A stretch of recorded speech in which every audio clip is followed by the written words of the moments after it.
2 days before my due date, my husband's ex sent him a frantic text about an emergency. He told me to handle things on my own and disappear for a week. When he finally came back, he was stunned to find his mom at our house with some papers. Oh boy, I read it. I'm in a very complicated situation right now, and any advice would be greatly appreciated. My husband Jeremy, 35M, and I, 32F, have been together for 5 years, married for 2. We met through work, so I didn't know much about his past initially. Eventually, I learned that we both had only had one serious relationship post-college. My ex and I had dated for 4 years, 3 during college and 1 year after, but we broke up due to personal differences and lost touch. We had been broken up for almost 5 years when I met Jeremy. However, Jeremy was still in touch with his ex when we started dating and was actually pretty good friends with her. His ex, let's call her Valerie, was his high school sweetheart. They had been together since they were 16, right through college, and had been broken up for 5 years when he met me. He told me that they had parted ways because she wanted to advance her career with a job in Australia, and he didn't want a long-distance relationship.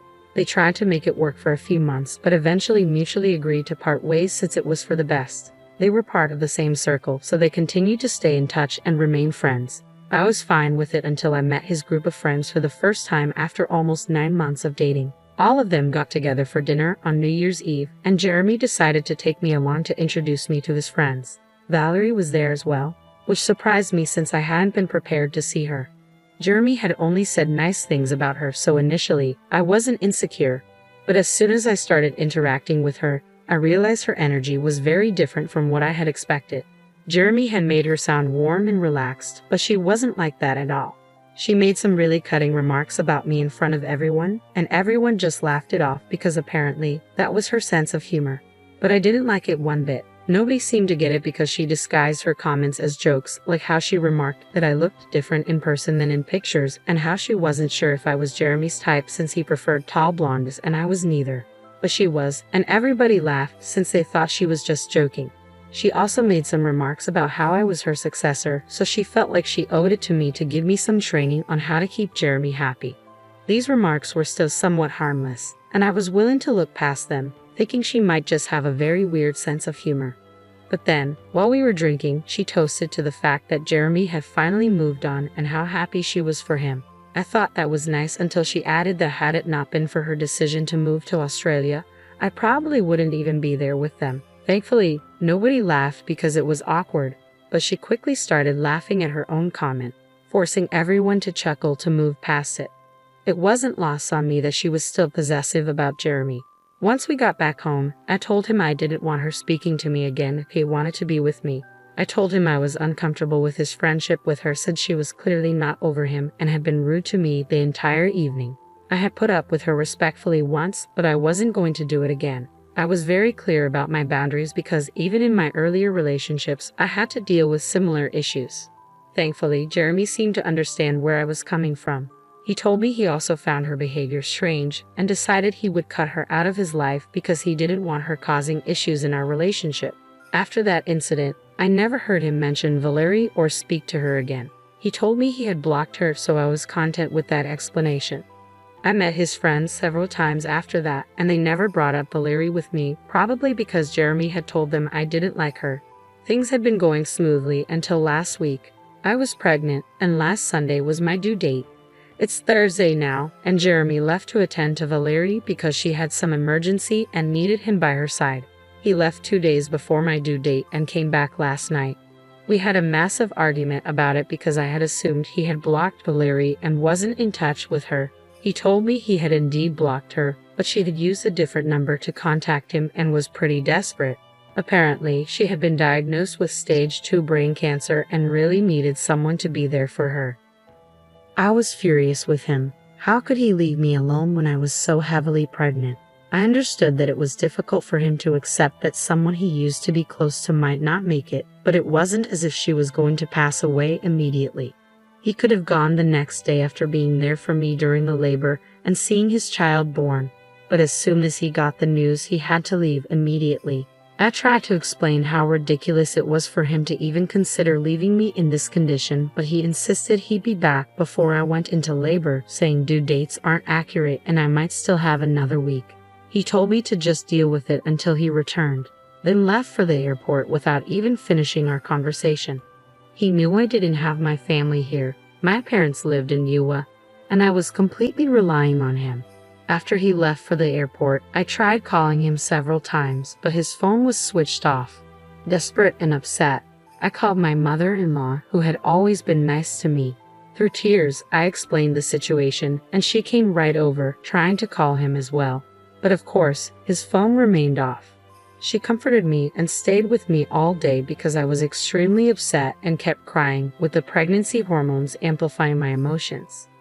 We couldn't reach Jeremy until the next day, and even then, he didn't answer our calls. He only sent us both a text saying he would be back soon, hopefully before the baby was born. He apologized and said he would accept any punishment I deemed fit when he returned. But for now, he had to be there for an old friend who had no family in Australia and whose parents couldn't fly out due to her father's illness. She was counting on him to help her process this news, and he just had to be there. His explanation did nothing to calm me and only made me angrier. He thought it was more important to be there for an old friend than for his pregnant wife. A cancer diagnosis is serious, but what could he do about it? Cure her instantly? No, he should have stayed with me. My mother-in-law agreed and asked me bluntly if I wanted to leave him. Without much thought, I said yes. She spoke to her lawyer and had him draw up divorce papers and an agreement to terminate Jeremy's parental rights. She told me that if he came back before the due date, I could decide whether to file for divorce or talk to him first. If he didn't make it back in time, it would be clear what I had to do. Having raised Jeremy as a single parent, she understood the struggle and was determined to ensure I wouldn't go through the same thing. She promised Jeremy would pay child support, unlike his father, who abandoned them. She stayed with me throughout the week, offering support. For the next few days, neither of us contacted Jeremy. On Monday, I went into labor. My mother-in-law tried calling Jeremy to let him know, but he didn't pick up. She decided not to text him because there was no point. Fortunately, my parents had flown in the day before, so they were there for me. Still, I felt Jeremy's absence acutely. I made up my mind that no matter what happened when he came back, I would never see him the same way again. 3 hours after giving birth, I filled out the paperwork for the divorce and told the lawyer to file it on my behalf. One of my friends had advised me that if I wanted to be happy and be a good mother to my child, I had to take care of myself first. I couldn't do that with a man who prioritized his obligations to Valerie over me. After our daughter was born, I didn't even call Jeremy. My mother-in-law, my parents, and I stayed at home together. My parents were supposed to leave tomorrow, so it would just be me and my mother-in-law. I told them all about my decision to leave him because he hadn't tried to contact me despite promising to be back before the due date. He had spent a week with Valerie instead. Last night, Jeremy came home late. I opened the door and he hugged me, but I shook him off and said I wanted nothing to do with him. Hearing the doorbell and the commotion, my mother-in-law walked into the room with the papers and threw them in his face. She demanded he leave immediately. She didn't care where he spent the night. She wanted him out of the house because I needed peace and quiet after giving birth. She also told him I had already filled out the divorce paperwork and needed him to complete the paperwork to terminate his parental rights. Jeremy was shocked and speechless for a few minutes. I left the room because I was still weak and needed to recover. Seeing him had weakened my resolve. Then I heard yelling and realized Jeremy was fighting with his mother. I stayed out of it, comforting my daughter. After a few minutes, Jeremy started calling my name, demanding to see his daughter, claiming I owed him that much. That infuriated me. I put my daughter in her crib and confronted him. I told him I owed him nothing. He had chosen not to be there for me during my pregnancy and the birth of our child, leaving me alone. I was lucky my mother-in-law was there for me, but I owed him nothing. I told him to leave and that we could discuss this later in the morning. He left with tears in his eyes, trying to talk to me one last time, but I told him to go. We were tired and went to sleep. This morning, he showed up again. I finally told him it was over. It had been over the moment he left to be with Valerie. There was nothing he could say to change my mind. My mother-in-law was in the room, but I told her I wanted to have this conversation with him myself. Jeremy started crying and begging. My mother-in-law had to leave the house with the baby so our daughter wouldn't hear him. He kept insisting he had only gone because Valerie begged him, claiming she was on her deathbed. He said he stayed because she was alone and needed comfort, and it was purely platonic. But I wasn't there, so I didn't know what had happened. I told him it didn't matter anymore and I wanted him to leave. Then he pleaded, saying even if I divorced him, it was too harsh to take away his chance of being a father. He wanted me to reconsider or he would fight for custody. He knew it was unlikely he would get custody since he hadn't been there for the birth, and we could use that against him. Plus, our newborn daughter needed me more than her father. He begged for one chance because, despite everything, he really wanted a family. Eventually, Jeremy did leave but asked me to think it over. Now, I'm not so sure what to do. This is a huge decision involving people's lives, so I want to be certain before moving forward. Am I the asshole for divorcing my husband and asking him to terminate his parental rights over our daughter because he skipped her birth to be with his ex, who claimed to be on her deathbed? Update: I've made up my mind and am going through with the divorce. I'm still contemplating whether I want full custody or not. Jeremy has shown up at the house every day to apologize and literally beg for forgiveness. It's getting harder to turn him away, but I know I have to. Thankfully, my mother-in-law has been incredibly supportive and is helping me take care of the baby. My parents had to fly back home, but my mother-in-law has moved in with me long-term to provide the help I need. I told her that even if I decide against giving Jeremy full or partial custody, she will always be welcome to visit her granddaughter. I asked my mother-in-law for her opinion on the custody situation, but she left the decision to me, confident that I'll make the right choice for both of us, just like I did with the divorce. I'm still struggling with this decision, and it hasn't gotten any easier because Jeremy keeps showing up. Every time he comes, I feel like taking him back and forgiving him, but I can't, not after everything I've been through. Valerie has always been a sore spot for me, and he ignored that even when I was pregnant with his baby. Honestly, I don't know if they have been in touch or if something was going on between them recently. I can't trust anything he says anymore. His apologies are always the same. He insists nothing happened. It was all platonic, and he was just taking care of her because she claimed to be on her deathbed. Every time, I have to tell him the same thing back. It doesn't matter anymore because I've made up my mind and I'm leaving him. It's sad, but that's just how it is. Update 2. A few days ago, I posted an update about deciding to go through with the divorce but being unsure about filing for full custody of my daughter. Now, I think I know what to do. For almost 5 days straight, Jeremy showed up daily to apologize and try to win me back.